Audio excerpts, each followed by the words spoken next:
The flashlight slipped from my trembling fingers, casting wild shadows across the shallow grave as my husband stood behind me, his voice eerily calm. "I'm sorry you had to find out this way, Samantha," Chris whispered, "but May was never supposed to be discovered." The beam illuminated a tattered piece of fabric that had once been a wedding dress, and I realized I was staring at the remains of the woman whose ring I'd been wearing for 3 years. Before we jump back in, tell us where you're tuning in from, and if this story touches you, make sure you're a subscriber, because tomorrow, I've saved something extra special for you. Tell us a duh. But to understand how I ended up in these woods on what was supposed to be our anniversary celebration, I need to take you back to where it all began. 3 years ago, I was Samantha Monteith, a 29-year-old environmental scientist working for the Oregon Department of Fish and Wildlife. My life was structured around research data, field studies, and the comforting predictability of natural systems. I lived in a modest apartment in Bend, Oregon, surrounded by hiking gear and scientific journals, content with my solitary existence among the wilderness areas I studied for a living. My work focused on old-growth forest preservation, which meant spending long days in remote locations collecting samples and documenting ecosystem changes. It was during one of these research trips to the Cascade National Forest that I first encountered Chris Baker. I was crouched beside a stream, measuring water pH levels, when I heard footsteps approaching through the undergrowth. Most people avoided the deep forest areas where I worked, so the sound immediately put me on alert. Chris emerged from the tree line like something out of a nature documentary, tall and ruggedly handsome, with the kind of outdoor confidence that suggested he belonged in these surroundings. He was carrying professional-grade photography equipment and wore the practical clothing of someone who spent serious time in the wilderness. "I hope I'm not disturbing important research," he said, his voice carrying the easy charm of someone accustomed to making good first impressions. He introduced himself as a freelance nature photographer working on a project documenting endangered ecosystems for National Geographic. His knowledge of the forest was impressive, and he spoke about conservation with the kind of passion that matched my own professional dedication. We spent the afternoon discussing wildlife patterns, seasonal changes, and the challenges of protecting wilderness areas from development pressure. By the time the sun began to set, I realized I'd been talking with him for hours without feeling the usual social awkwardness that characterized my interactions with strangers. Chris asked if I'd be willing to show him some of the more remote research sites I'd been studying, areas that weren't accessible to casual hikers, but would provide the pristine wilderness shots his project required. The collaboration seemed natural, combining my scientific knowledge with his artistic vision to create something meaningful for conservation efforts. Over the following weeks, our professional partnership evolved into something more personal as we spent long days hiking through untouched forest and evenings around campfires discussing our shared love for the natural world. What attracted me most to Chris was his apparent authenticity. Unlike the academic colleagues who dominated my professional circle, he seemed comfortable with silence, content to observe and listen rather than constantly analyzing or theorizing. His stories about traveling to remote locations for photography assignments painted a picture of someone who had chosen freedom and adventure over conventional success. He lived simply, he told me, in a cabin he'd built himself on 20 acres of forested land about an hour outside of Bend. Our relationship developed with the organic pace of people who weren't in any hurry to complicate something that felt naturally right. Chris would appear at my research sites with coffee and homemade breakfast, helping me set up equipment while sharing stories about the wildlife he'd observed in his photography work. He had an encyclopedic knowledge of local flora and fauna that rivaled my formal scientific training, and his insights often enhanced my research in unexpected ways. The first time Chris invited me to his property, I was struck by how perfectly his lifestyle matched the values he'd expressed during our wilderness conversations. The cabin was modest but beautifully crafted, using reclaimed wood and sustainable building techniques that minimized environmental impact. Solar panels provided electricity, water collection systems supplied fresh water, and a large garden demonstrated his commitment to self sufficiency. It felt like a real world application of the conservation principles we discussed in abstract terms during our forest expeditions.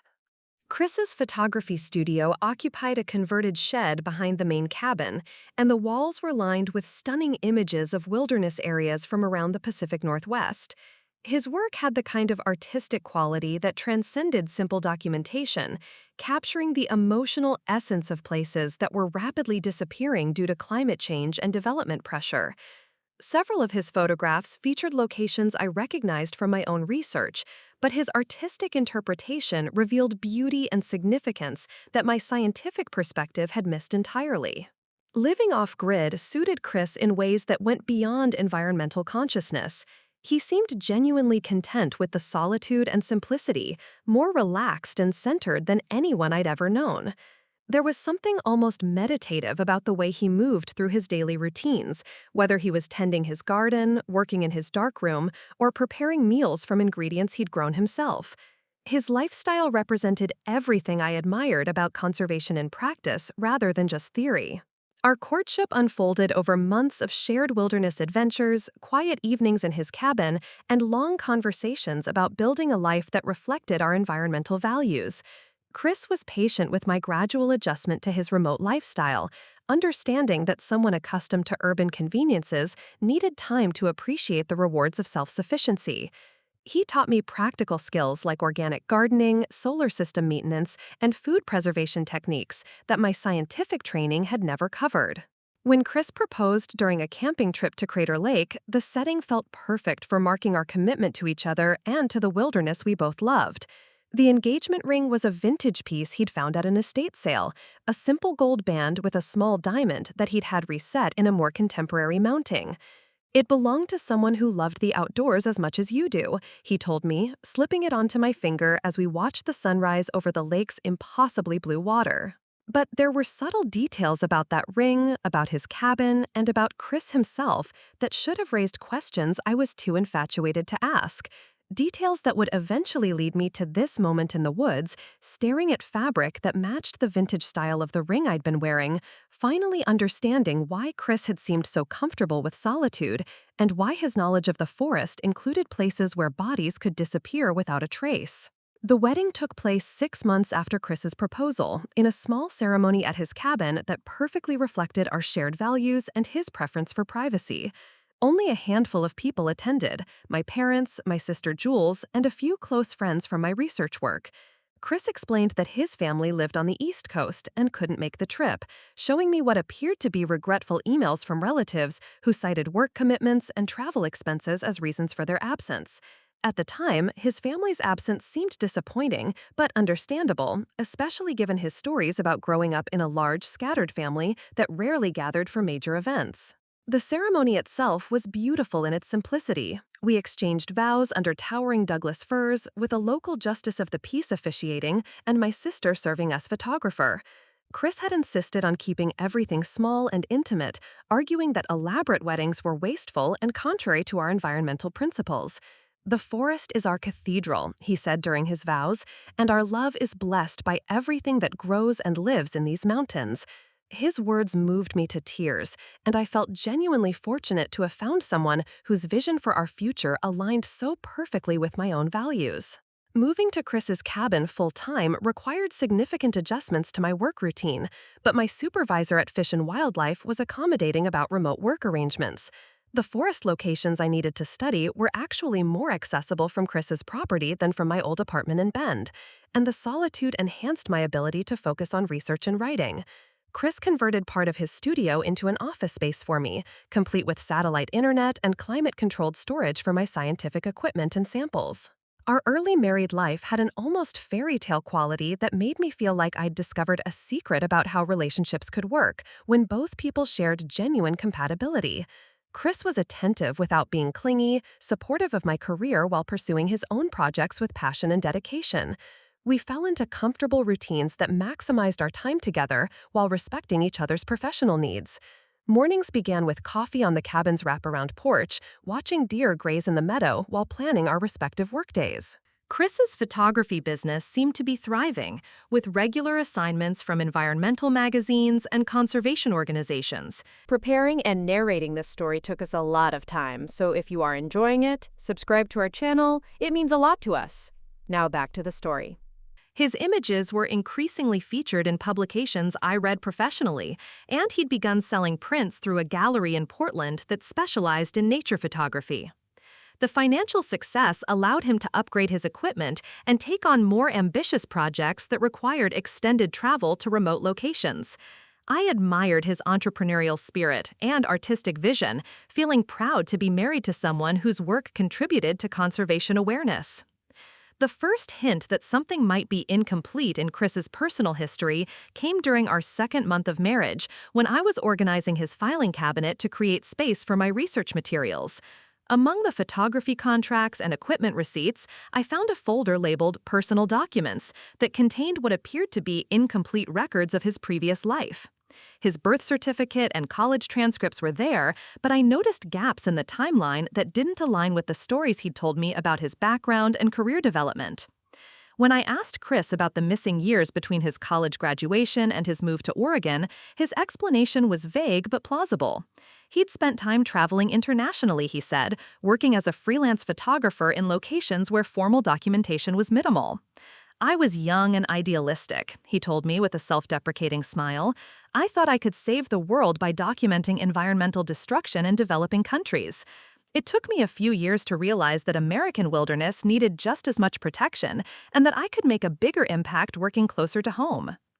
His stories about international travel were detailed and compelling, filled with adventures that explained his practical skills and deep knowledge of survival techniques. He'd learned solar technology while documenting rural electrification projects in Central America, developed his gardening expertise while studying sustainable agriculture in Southeast Asia, and acquired his construction skills while helping build eco-lodges in Costa Rica. The narrative was coherent and inspiring, positioning his current lifestyle as the culmination of years spent learning about environmental challenges around the world. But there were small inconsistencies that bothered me in ways I couldn't quite articulate. Chris's passport showed much less international travel than his story suggested, and his knowledge of foreign locations seemed oddly focused on remote wilderness areas rather than the urban centers where environmental photographers typically worked with conservation organizations. When I mentioned these observations, Chris became slightly defensive, suggesting that my scientific training made me overly analytical about personal matters that didn't require the same scrutiny as research data. The most puzzling aspect of Chris's background was his apparent lack of close friendships or professional relationships from his previous life. Most people accumulate contacts over years of career development, but Chris seemed to have emerged fully formed as a freelance photographer without the usual network of colleagues, mentors, or collaborators. His current professional relationships were all relatively recent, developed after his move to Oregon, as if his career had begun from scratch rather than evolving from previous experience and connections. I attributed these questions to the natural adjustment period that comes with learning about a spouse's history, assuming that time would fill in the details that seemed unclear during our first year of marriage. Chris was consistently loving and supportive, and our life together felt genuinely happy in ways that made probing into past inconsistencies seemed unnecessary and potentially harmful to our relationship. I told myself that everyone had periods of their life they preferred not to discuss in detail, and that my scientific inclination toward comprehensive documentation wasn't necessarily appropriate for personal relationships. The ring I wore daily became a symbol of our commitment and shared values. Its vintage design and simple elegance reflected Chris's preference for authenticity over ostentation. He'd told me it represented his belief in the enduring nature of true love, chosen specifically because it had belonged to someone who had also appreciated the beauty and solitude of forest life. The story was romantic and meaningful, another example of how Chris's thoughtfulness enhanced every aspect of our relationship with deeper significance than I'd ever experienced with previous partners. Our first year of marriage unfolded like a dream sequence from a nature documentary, filled with shared adventures and professional success that seemed to validate every choice we'd made together. Chris's photography business expanded significantly, with his work being featured in Sierra Magazine, National Geographic, and several prominent conservation publications.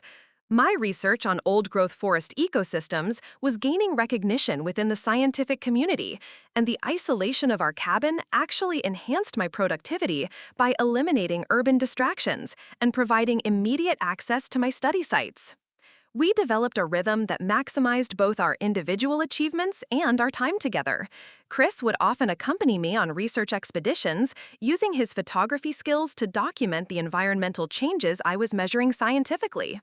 Our collaboration produced presentations that combined rigorous data with stunning visual imagery, making complex ecological concepts accessible to broader audiences. Several universities invited us to speak together about the intersection of art and science in conservation work, establishing us as a dynamic team within the environmental community. The cabin became a gathering place for like-minded professionals who appreciated the opportunity to disconnect from urban pressures while engaging in meaningful conversations about conservation challenges. Chris was a natural host, preparing elaborate meals from our garden produce while facilitating discussions between researchers, photographers, activists, and policymakers who might never have met in conventional academic or professional settings. These dinner parties enhanced both our reputations and our sense of purpose, creating a network of colleagues who viewed our lifestyle as an inspiring example of environmental principles and practice. My parents, initially concerned about my decision to move to such a remote location, began visiting regularly and expressing genuine admiration for the life Chris and I had built together. "You found something special," my mother told me during one of their weekend visits, watching Chris teach my father about solar panel maintenance while explaining his philosophy of sustainable living. "He's not just a good husband, he's a good man who shares your values and supports your dreams." The financial success of our respective careers allowed us to make improvements to the property that enhanced both its functionality and its beauty.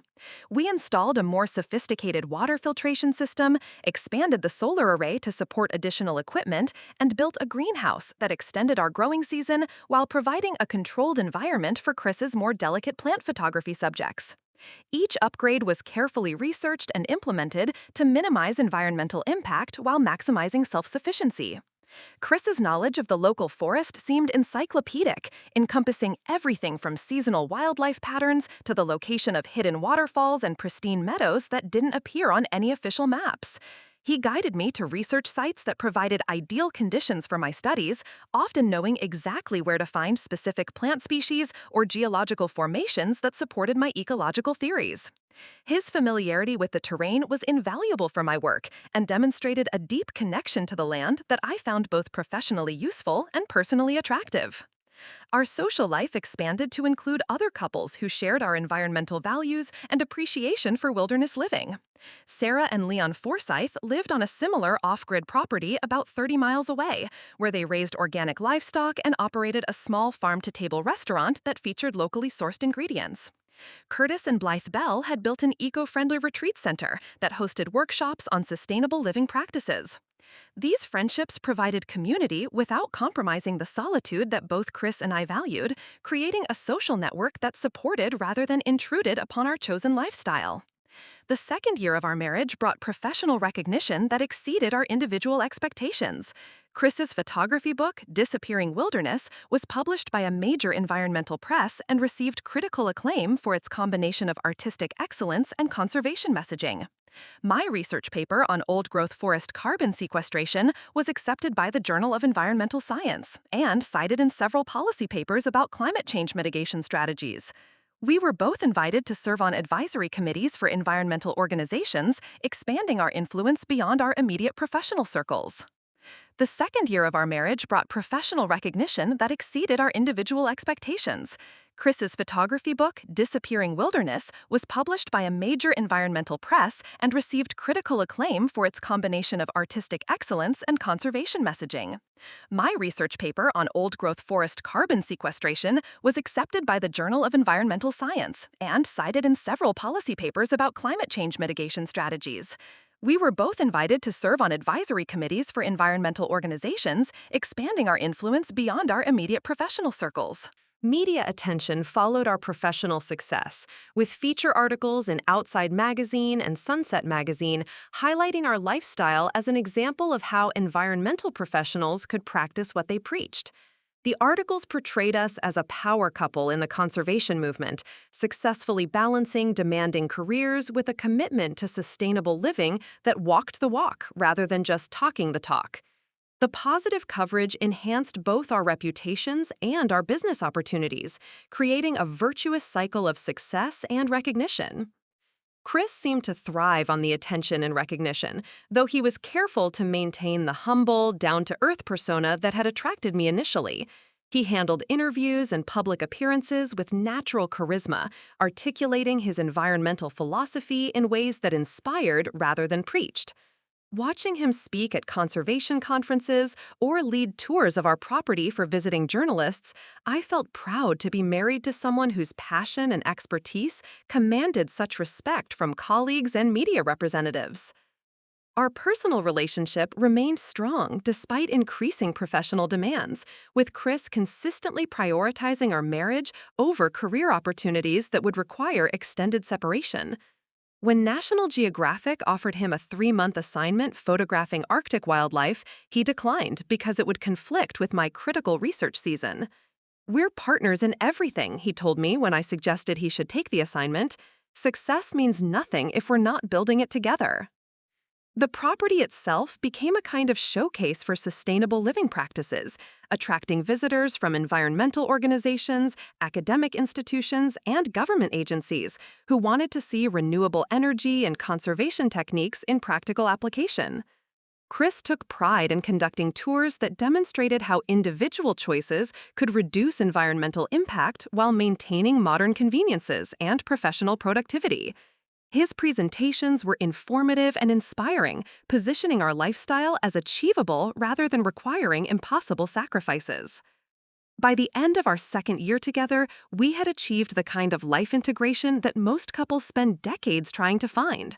Our professional success supported and enhanced our personal relationship, while our shared values provided a foundation that seemed unshakable.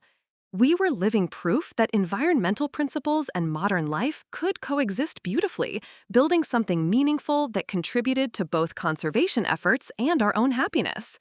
The future stretched ahead with unlimited potential for growth, achievement, and continued partnership in everything that mattered to us both. The first crack in our perfect life appeared during our third spring together, so subtly that I initially dismissed it as coincidence rather than cause for concern. Chris had developed a habit of taking long solo walks in the forest, claiming he needed uninterrupted time to scout locations for upcoming photography projects. These walks always followed the same pattern. He would leave after our morning coffee, heading northeast toward the more remote sections of our property, and return several hours later with detailed reports about wildlife sightings or interesting geological formations he'd discovered. What struck me as odd was the consistency of his route and timing. As a scientist, I was trained to notice patterns, and Chris's walks had become almost ritualistic in their regularity. Every Tuesday and Friday, without fail, he would disappear into the forest for exactly 3 hours, returning with muddy boots and a distant expression that suggested his mind was still somewhere else. When I asked about photographing these locations he was supposedly scouting, he would explain that the lighting conditions weren't right yet, or that he was waiting for specific seasonal changes that would make the shots more compelling. My curiosity was further piqued when I noticed that Chris's photography equipment never seemed to accompany him on these scouting expeditions. His camera bags remained in the studio while he headed into the forest with only a small day pack, which seemed inconsistent with his usual practice of carrying at least a basic camera setup to document potential shots. When I mentioned this observation, Chris explained that he preferred to scout locations with his eyes first, claiming that cameras could be distracting during the initial creative process of envisioning a photograph. The explanation was reasonable, but something about his delivery felt rehearsed, as if he'd prepared answers for questions he anticipated I might ask. Chris had always been spontaneous and natural in conversation, but discussions about his forest walks took on a slightly formal quality that didn't match his usual communication style. He would provide more detail than necessary about terrain features and wildlife sightings, almost as if he were establishing an alibi rather than sharing interesting discoveries with his wife. My scientific training had taught me to document anomalies even when their significance wasn't immediately clear, so I began keeping informal notes about Chris's walking schedule and the explanations he provided for his activities. The pattern was remarkably consistent: northeast route, 3-hour duration, detailed but oddly formal reports upon return, and no photographic documentation of the locations he claimed to be evaluating.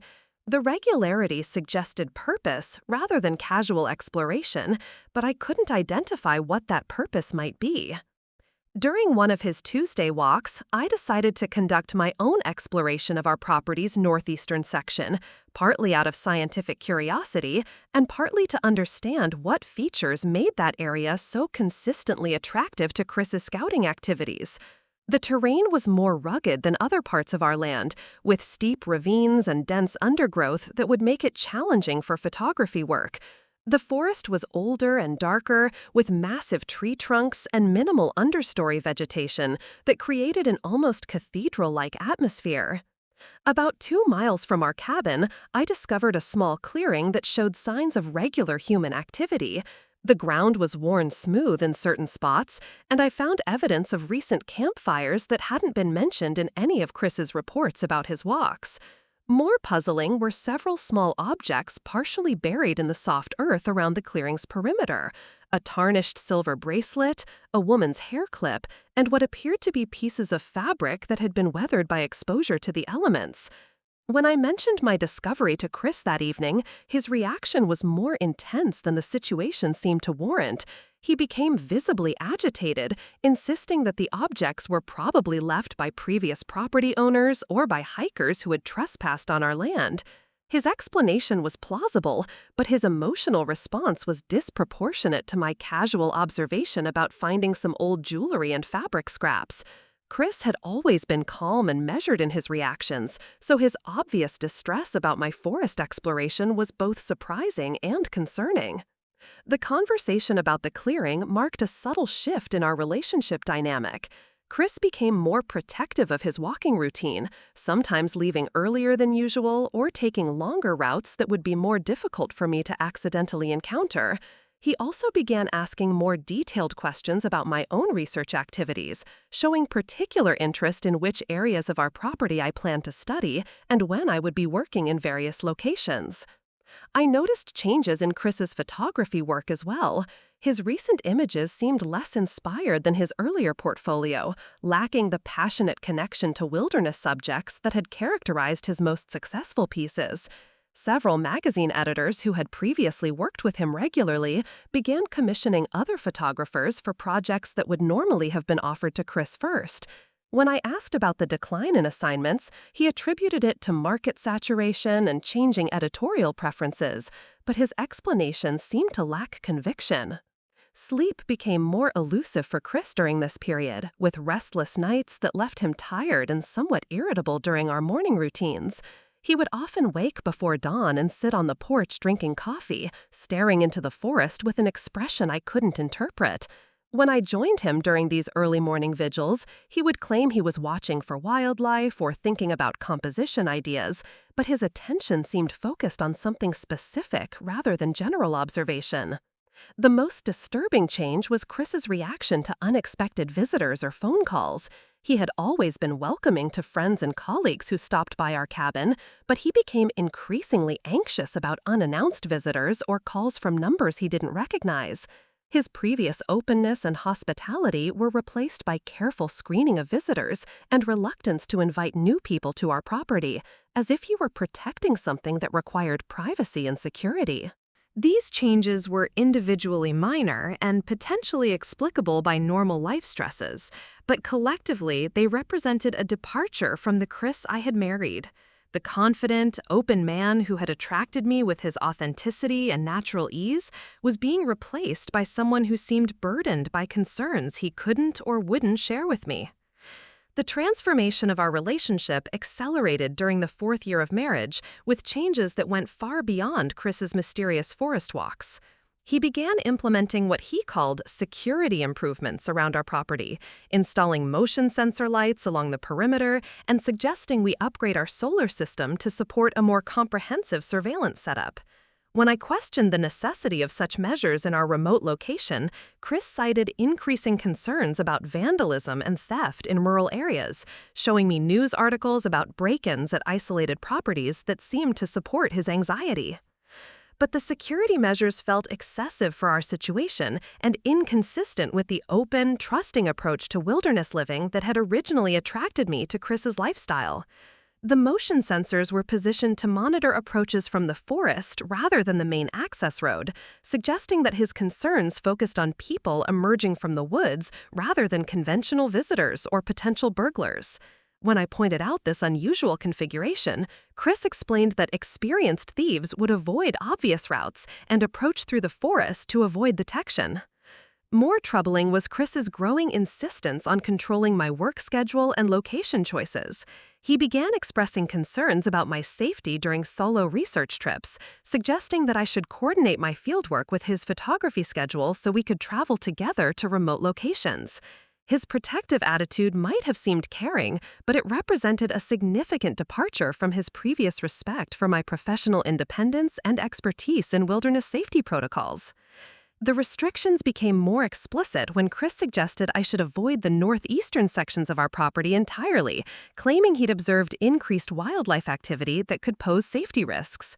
According to his reports, a family of black bears had established territory in that area, and he'd noticed signs of mountain lion activity that made solo hiking inadvisable.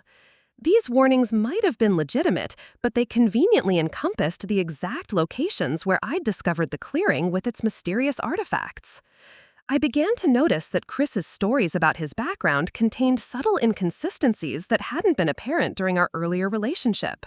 Details about his college experience, his international travel, and his early photography career shifted slightly each time he mentioned them, as if he were having trouble maintaining a consistent narrative about events that should have been clearly memorable.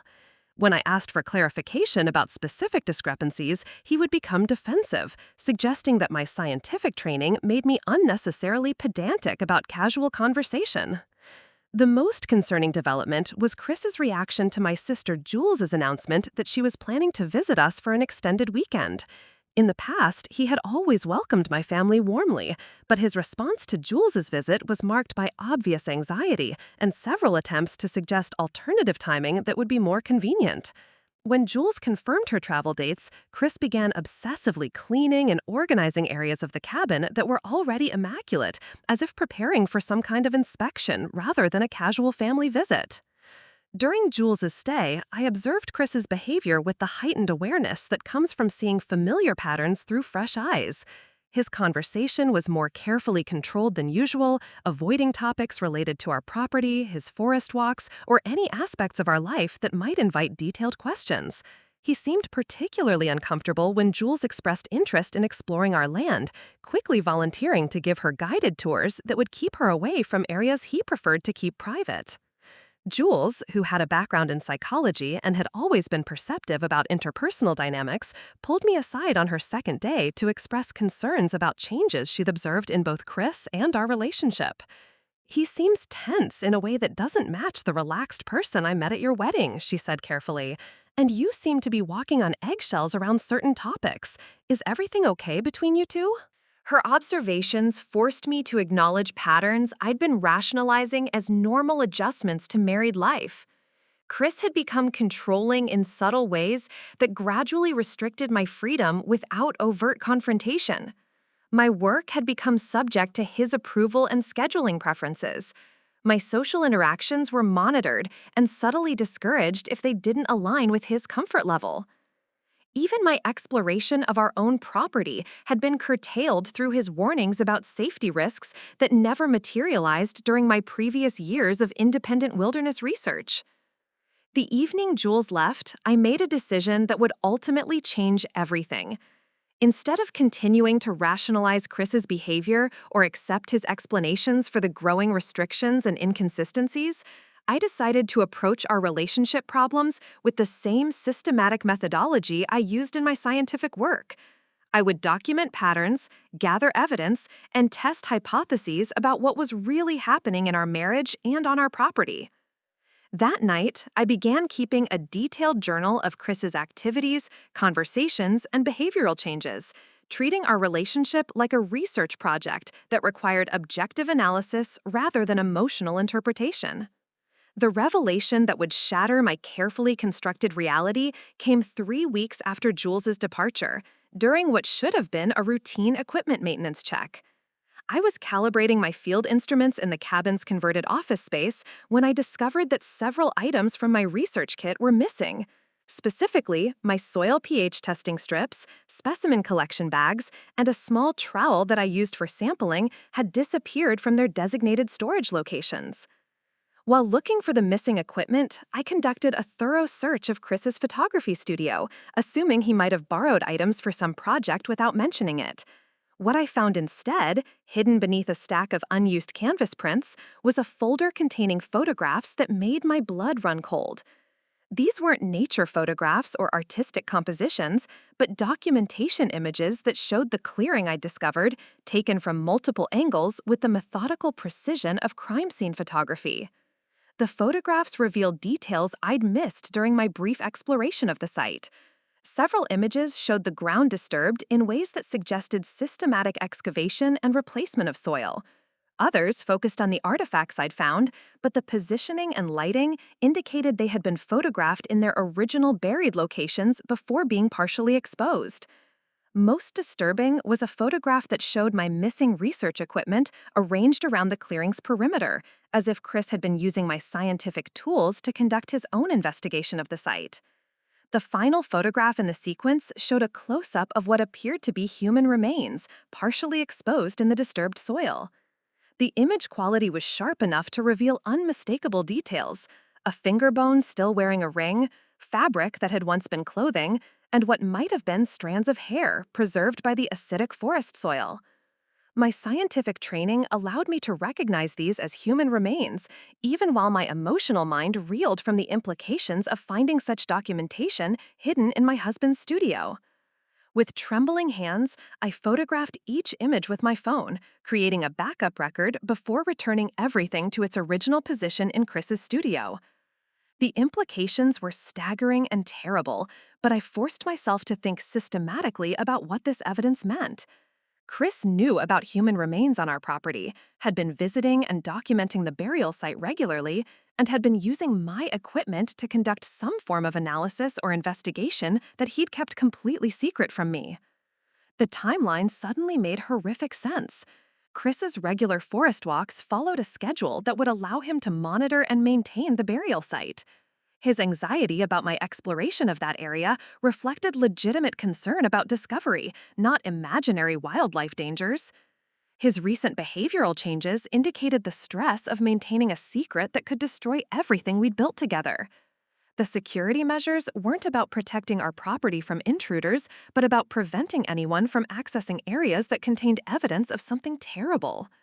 That evening, I maintained a facade of normalcy while internally processing the magnitude of what I discovered. Chris returned from his afternoon walk at his usual time, reporting observations about seasonal bird migration patterns that sounded rehearsed and hollow now that I understood the real purpose of his forest visits. I responded with appropriate interest while studying his face for signs of the deception I now knew he'd been maintaining for months, possibly years. The most chilling realization was that Chris's knowledge of the burial site predated our relationship. His familiarity with our property's terrain, his specific interest in the northeastern section, and his careful selection of our cabin's location all suggested planning and prior knowledge that extended back to before we'd even met. This wasn't a crime he'd committed after our marriage, but something that had shaped his choice to live in this location and possibly his decision to pursue a relationship with me. Sleep was impossible that night as I lay beside Chris, listening to his steady breathing while my mind raced through implications and possibilities. Who was buried on our property? How had they died? What was Chris's connection to their death? And how long had he been keeping this secret? Most terrifyingly, what did this mean for my own safety now that I'd discovered evidence he'd obviously intended to keep hidden forever? The vintage ring on my finger, which had seemed like a romantic symbol of enduring love, suddenly felt like evidence of something much darker. Chris's story about finding it at an estate sale took on sinister implications when considered alongside photographs of human remains wearing jewelry. Had this ring come from the person buried in our forest?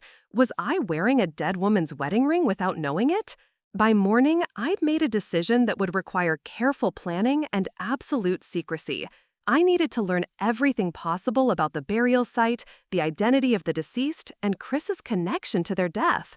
But I also needed to gather this information without alerting Chris to my discovery, which meant maintaining our normal routine while conducting a parallel investigation that could ultimately determine whether I was living with a man capable of murder.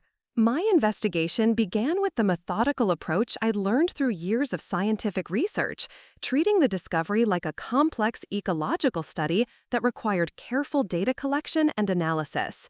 I established a schedule that coordinated with Chris's routine, using his Tuesday and Friday forest walks as opportunities to conduct my own examination of the burial site while ensuring I could return home before his scheduled arrival. The first solo visit to the clearing revealed additional evidence that Chris's photographs had only partially documented. Using proper archaeological techniques I'd learned during undergraduate fieldwork, I carefully exposed more of the remains without disturbing their position. What I found confirmed my worst fears.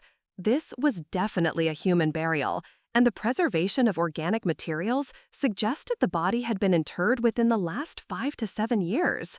The deceased had been buried wearing clothing that suggested a formal occasion, possibly a wedding dress based on the white fabric and decorative beading I could see. The ring I'd photographed matched the style of jewelry buried with the body, indicating this person had been wearing expensive vintage accessories when they died. Most significantly, I found fragments of identification buried with the remains, a driver's license so deteriorated that only partial text was visible, but enough to make out what appeared to be the name May and a birth year that would have made her approximately my age. I documented everything with photographs and GPS coordinates, creating a comprehensive record that could support law enforcement investigation if I decided to involve authorities. But I also needed to understand Chris's connection to this death before making any decisions about reporting my discovery. If he was guilty of murder, alerting him to my knowledge could put my own life in immediate danger. Research into missing persons reports from the relevant time period yielded disturbing results. I found a case that matched the physical evidence almost perfectly. May Lisbon, a 28-year-old nature photographer who had disappeared 5 years earlier while working on a project in the Cascade National Forest. Her case had received significant media attention because she'd been an up-and-coming artist whose work focused on wilderness preservation themes similar to Chris's photography. According to news reports, May had been working on a book about old-growth forest ecosystems when she disappeared from her campsite near our current property. Her equipment was found undisturbed, suggesting she'd left voluntarily rather than being the victim of robbery or random violence. The investigation had focused on possibilities like accidental injury, animal attacks, or voluntary disappearance, but no evidence had ever been found to support any specific theory about her fate. The photographs in missing persons reports showed a woman who bore a striking resemblance to me, both physically and in terms of professional background and personal interests. May had been an environmental photographer who specialized in forest conservation, lived independently, and shared the kind of passion for wilderness preservation that had originally attracted me to Chris. The similarities were too numerous and specific to be coincidental, suggesting that Chris had targeted me as a replacement for someone who had filled a similar role in his life. Further investigation revealed that Chris had been one of the last people to see May alive, according to police reports from the original investigation. He had been interviewed as a potential witness because he'd been photographing in the same general area when May disappeared, but he'd provided an alibi that placed him miles away during the relevant time period. The investigating officers had found no reason to suspect his involvement beyond routine questioning of people who had been in the vicinity. But now, with knowledge of May's burial location on property that Chris owned or controlled, his status as a witness took on much more sinister implications. The timeline suggested that Chris had killed May, buried her body on what would later become our property, and then constructed his entire lifestyle around maintaining access to and control over the burial site. Our marriage wasn't a romantic partnership, but a cover story that provided legitimate reasons for living in the exact location where he'd hidden evidence of murder. The most chilling realization was that Chris had deliberately sought out a relationship with someone who matched May's profile almost exactly. He'd targeted me not because of who I was as an individual, but because I could serve as a replacement for the woman he'd killed. Our entire courtship, marriage, and shared life had been orchestrated around his need to maintain cover for a previous crime while satisfying whatever psychological needs had motivated him to kill May in the first place. I spent hours reviewing every interaction Chris and I had shared, looking for signs of the deception that had shaped our entire relationship. His knowledge of forest locations, his familiarity with conservation photography, his apparent passion for environmental causes, all of it could be explained by his connection to May rather than genuine personal interests. He'd stolen not just her life, but her expertise, her professional contacts, and her artistic vision, using them to build a false identity that had enabled him to manipulate me into the same vulnerable position May had occupied when she died. The breakthrough in my investigation came from an unexpected source, May Lisbon's professional portfolio, which remained archived on her photography website despite her disappearance 5 years earlier. As I studied her work with the desperate intensity of someone whose life might depend on understanding every detail, I recognized locations, compositions, and even specific artistic techniques that I'd attributed to Chris's creative vision throughout our marriage. Several of Chris's most celebrated photographs, including images that had been featured in his National Geographic portfolio and his acclaimed book, Disappearing Wilderness, were virtually identical to unpublished works in May's digital archive. The similarities extended beyond shared subjects or locations to include identical camera angles, lighting choices, and compositional elements that revealed systematic plagiarism rather than coincidental artistic vision. Chris hadn't just killed May, he'd stolen her creative work and built his entire professional reputation on her artistic achievements. The discovery explained the decline in quality I'd noticed in Chris's recent photography. Without access to May's creative vision and unpublished portfolio, he'd been forced to rely on his own limited artistic abilities, resulting in work that lacked the inspired connection to wilderness subjects that had characterized his earlier success. His career had been built on a foundation of stolen work, and that foundation was crumbling as he exhausted May's archive of unpublished images. More disturbing was evidence I found of Chris's systematic study of May's personal life, professional relationships, and individual psychology. Hidden in encrypted files on his computer were documents that revealed obsessive research into every aspect of May's identity, from her childhood experiences to her professional contacts to her romantic preferences. He'd compiled psychological profiles that analyzed her vulnerabilities, her emotional needs, and her likely responses to various approaches and situations. The files revealed that Chris's relationship with May had followed a pattern almost identical to his courtship of me. He'd approached her during a professional field assignment, offering collaboration opportunities that evolved into personal involvement. He'd presented himself as sharing her environmental values and professional interests, gradually gaining her trust and emotional dependence through careful manipulation of her psychological vulnerabilities. The documented timeline showed months of systematic grooming designed to isolate May from her support networks while increasing her reliance on Chris for both professional and personal validation. Most chilling were transcripts of conversations Chris had recorded without May's knowledge, documenting her growing suspicion about inconsistencies in his background and her increasing questions about aspects of his identity that didn't align with the persona he'd presented. The recordings revealed that May had begun investigating Chris's background in the weeks before her disappearance, discovering some of the same discrepancies that I'd noticed but rationalized away during our own relationship. May's final recorded conversations showed her confronting Chris about lies she'd uncovered regarding his professional history and personal background. She'd discovered that his stories about international photography assignments were fiction, that his claimed artistic training was fabricated, and that his environmental credentials were based on research he'd stolen from other sources. She'd threatened to expose his deception to their mutual professional contacts and to end their relationship unless he could provide honest explanations for the systematic dishonesty she'd documented. The recordings ended abruptly, but Chris's subsequent computer activity revealed frantic searches for information about body decomposition rates, remote burial techniques, and methods for eliminating digital evidence of interpersonal relationships. He'd researched the specific soil conditions and climate factors that would affect preservation of organic materials in forest environments, clearly planning May's disposal with the same methodical approach he'd used to manipulate her emotions and steal her creative work. The final piece of evidence was a detailed map Chris had created showing optimal burial locations on properties throughout the region, with our current land marked as the preferred site due to its remote location, soil composition, and his ability to purchase the property through shell companies that obscured his ownership. May's murder hadn't been a crime as passion, but a calculated decision followed by systematic planning for body disposal and evidence elimination.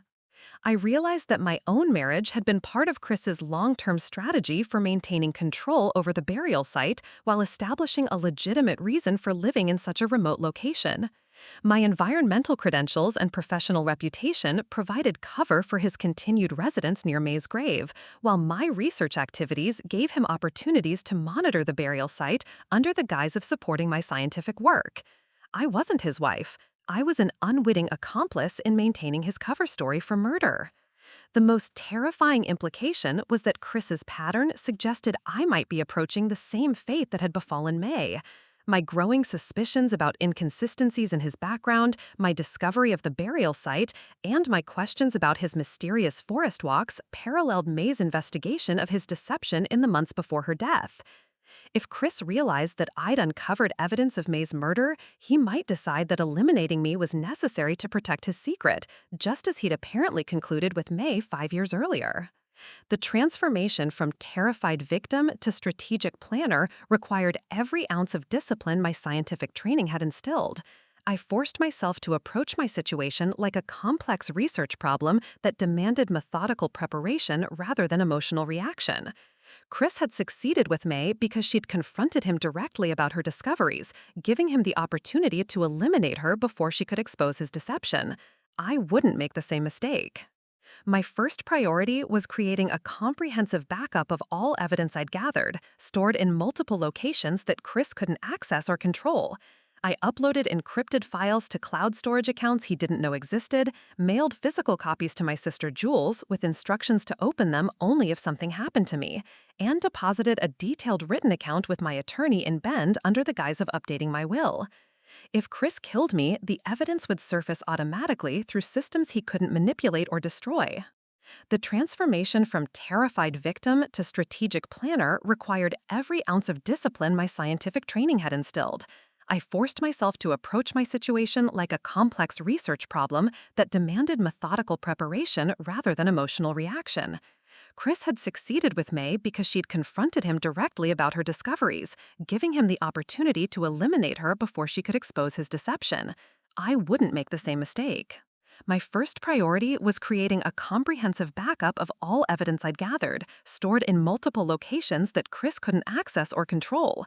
I uploaded encrypted files to cloud storage accounts he didn't know existed, mailed physical copies to my sister Jules with instructions to open them only if something happened to me, and deposited a detailed written account with my attorney in Bend under the guise of updating my will. If Chris killed me, the evidence would surface automatically through systems he couldn't manipulate or destroy. The second phase involved establishing alibis and witnesses for my activities without alerting Chris to my investigation. I scheduled overlapping appointments with colleagues, family members, and professional contacts that would create a documented timeline of my mental state and activities in the days leading up to what I planned to be our final confrontation. Anyone investigating my potential disappearance would find clear evidence that I'd been conducting research into Chris's background and had discovered information that threatened his security. Most challenging was maintaining the facade of normalcy while living with someone I now knew was capable of murder. Every conversation became a performance designed to convince Chris that I remained unaware of his true nature and the danger I faced. I continued our routine of morning coffee and evening dinners, responded appropriately to his photography stories, and even expressed interest in his forest walks, while internally calculating whether each interaction might be my last. The key to my strategy was timing the revelation to occur in a setting where Chris couldn't eliminate me without exposing himself to immediate consequences. Our upcoming anniversary provided the perfect opportunity, as Chris had already planned a special celebration that would take us deep into the forest, ostensibly for a romantic evening under the stars, but potentially for purposes that mirrored May's final night alive. I prepared carefully for what I knew would be our anniversary confrontation, equipping myself with GPS tracking devices, emergency communication equipment, and recording devices that would document whatever Chris planned to do in the forest. More importantly, I'd arranged for sheriff's deputies to conduct a welfare check at specific coordinates if I failed to check in by a predetermined time. Chris might succeed in killing me, but he wouldn't be able to hide my body or maintain his innocent facade afterward. The hardest part was accepting that our marriage, which had felt like the happiest period of my life, had been an elaborate deception from the beginning. Chris had never loved me. He'd simply identified me as a suitable replacement for May, someone whose background and vulnerabilities made me an ideal target for manipulation and eventual elimination. Every tender moment, every shared dream, every expression of love had been calculated performance designed to position me for the same fate that had befallen his previous victim. As our anniversary approached, I felt the strange calm that comes from knowing you're walking into mortal danger, but have done everything possible to ensure that justice will follow regardless of the outcome. Our anniversary evening began exactly as Chris had planned, with champagne and dinner prepared from vegetables we'd grown together, followed by his suggestion that we take a moonlit walk to a special location he'd discovered during his forest explorations. The romantic gesture that would have thrilled me months earlier now filled me with cold dread, as I understood that Chris was likely replicating the same scenario that had preceded May's murder 5 years ago. I followed him into the darkening forest, my hand steady on the concealed recording device, while my GPS tracker silently transmitted our coordinates to the emergency contacts I'd arranged. Chris was unusually talkative during our hike, sharing memories of our courtship and marriage with the nostalgic tone of someone saying goodbye. His words were loving and sentimental, but I recognized them as the psychological manipulation he'd probably used with May during her final hours. The special location Chris led me to was, as I'd suspected, the clearing where May's remains lay buried. He'd prepared the site with battery-powered lanterns that cast dramatic shadows across the forest floor, creating an atmosphere that might have seemed romantic if I hadn't known we were standing above a shallow grave.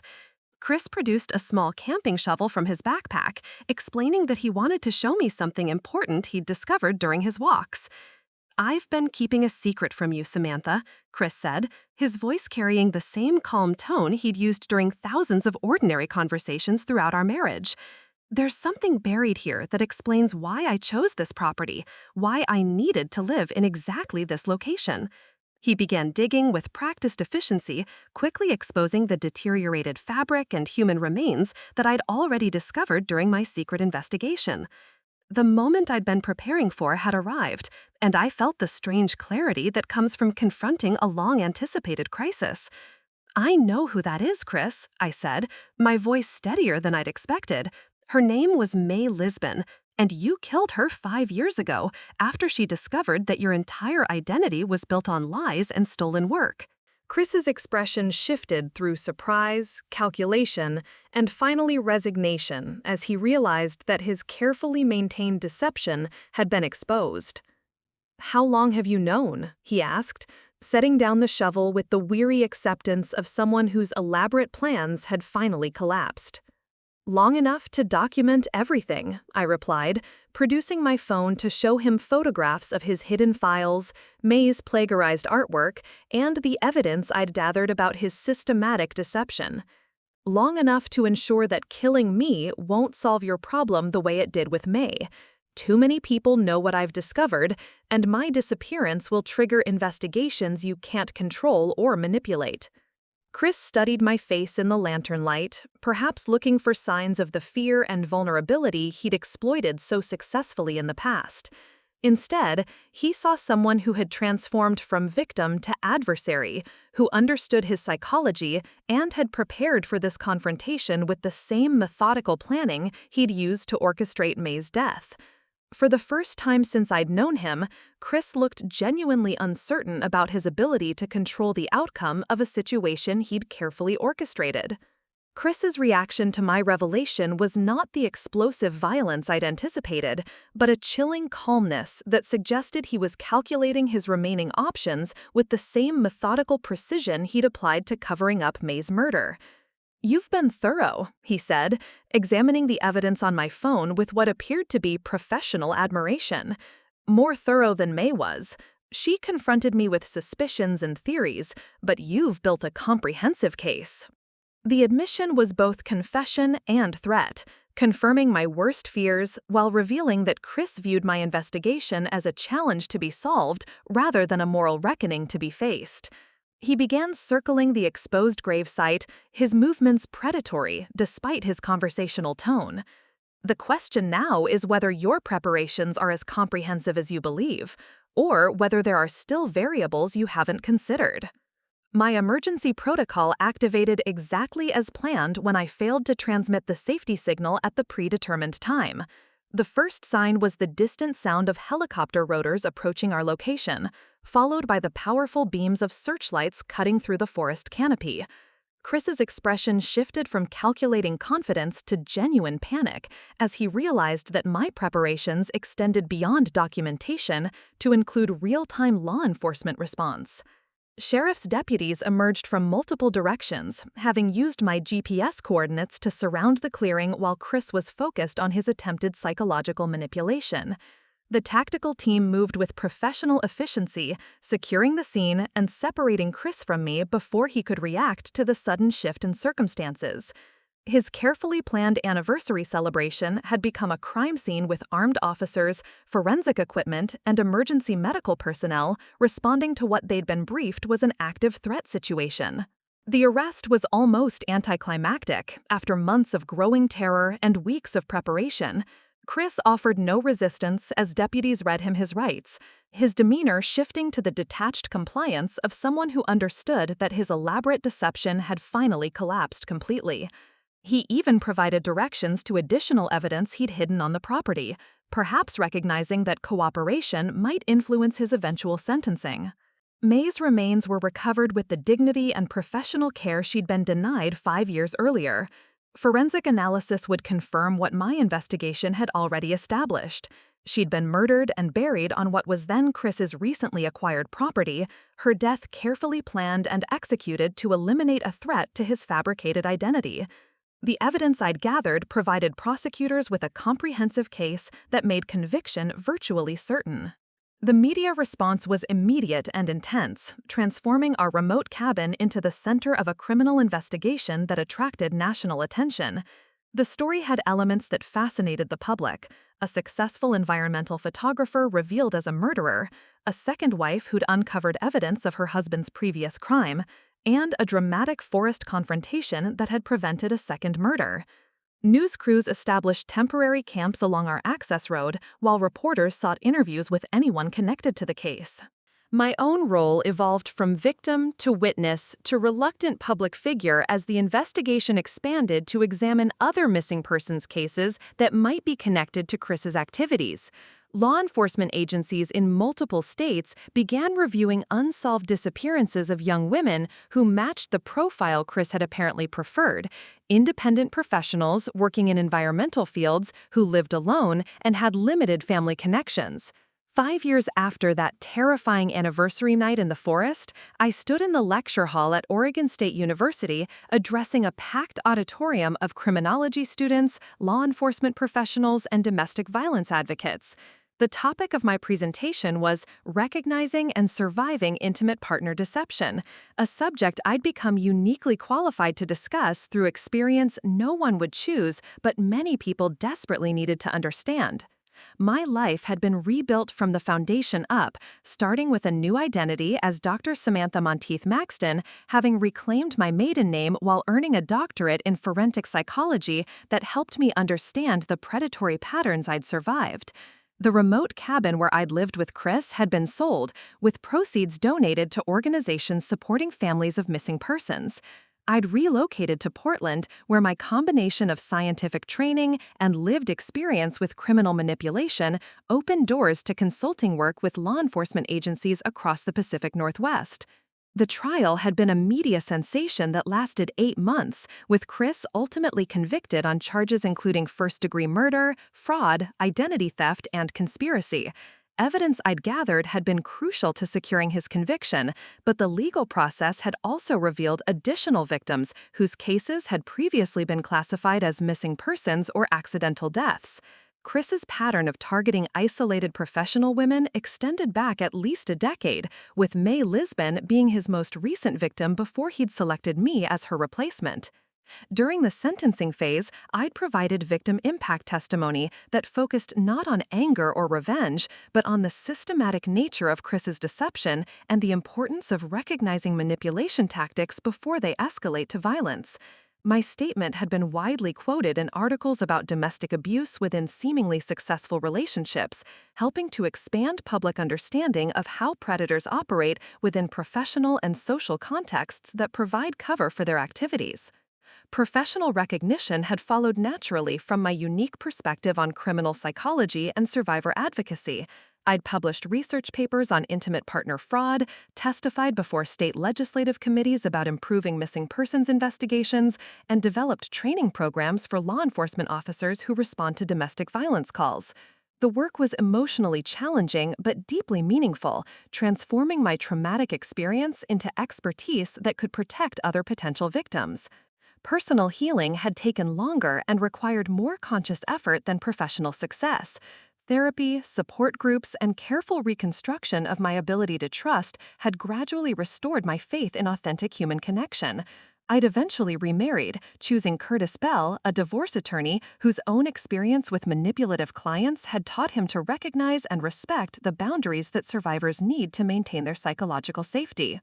Our relationship was built on radical honesty and mutual respect, the opposite of everything I'd experienced with Chris. Curtis understood that my past had created vigilance that might never completely disappear, and he actively worked to create transparency in every aspect of our life together. We lived in a restored farmhouse outside Portland, with neighbors close enough for security, but enough land for the solitude I still cherished from my years of environmental research. The anniversary of May's murder had become an annual day of remembrance when I visited her grave and reflected on the strange path that had led from her death to my survival to our shared legacy of helping others recognize and escape similar dangers. Up next, you've got 2 more standout stories right on your screen. If this one hit the mark, you won't want to pass these up. Just click and check them out. And don't forget to subscribe and turn on the notification bell so you don't miss any upload from us.